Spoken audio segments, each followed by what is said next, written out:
मैं आचार्य Sanjay Kumar Sharma class 9th में क्षितिज भाग 1 कक्षा 9 में पाठ संख्या 9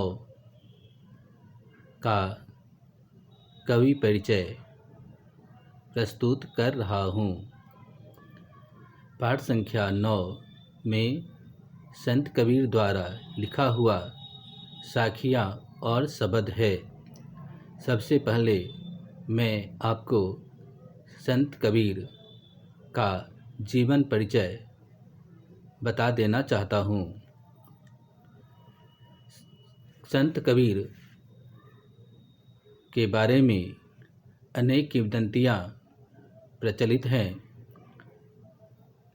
ऐसी मान्यता है कि संत कबीर का जन्म वाराणसी के काशी में सन 1398 ईस्वी में हुआ था।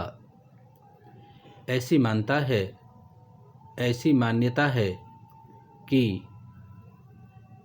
एक विधवा ब्राह्मणी ने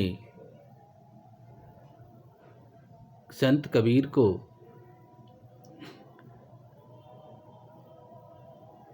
जन्मा था, जो लोक लाज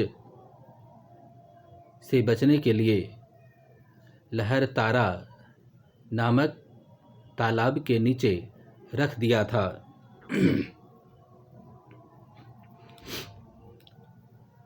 उसे नीमा और नीरू नामक मुस्लिम दंपत्ति ने उस कबीर नामक बच्चे का पालन पोषण किया। कबीर की शिक्षा विधिवत नहीं हो पाई थी। उन्होंने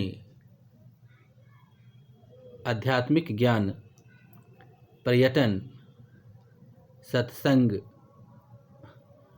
और अनुभव से प्राप्त किया था।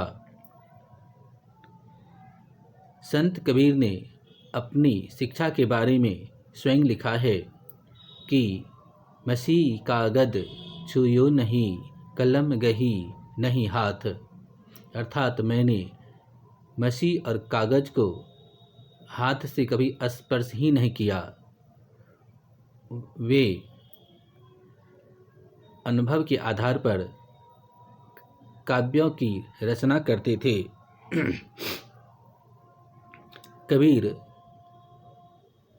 एक संत और निराकार ब्रह्म के उपासक थे।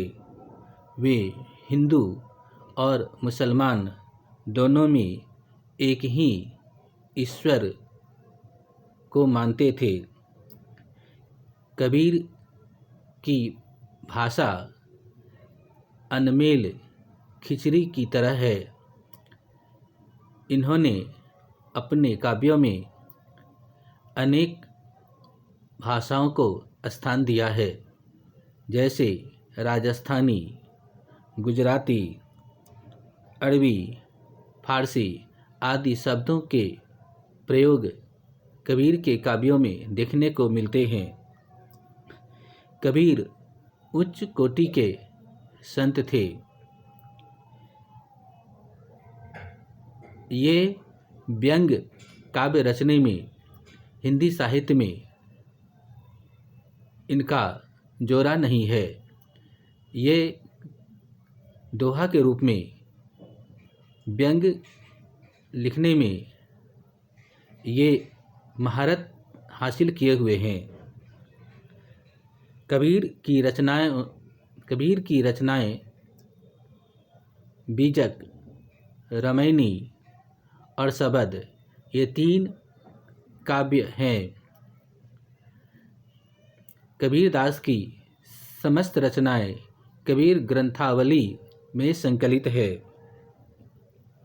कबीरदास की वाणी को सिख के पवित्र धर्म ग्रंथ गुरु ग्रंथ साहब में स्थान मिला है। ये रहा आपका पाठ 9 का कवि परिचय। अब मैं शब्द का अर्थ लेकर अगले वीडियो में उपस्थित होऊंगा। तब तक के लिए धन्यवाद।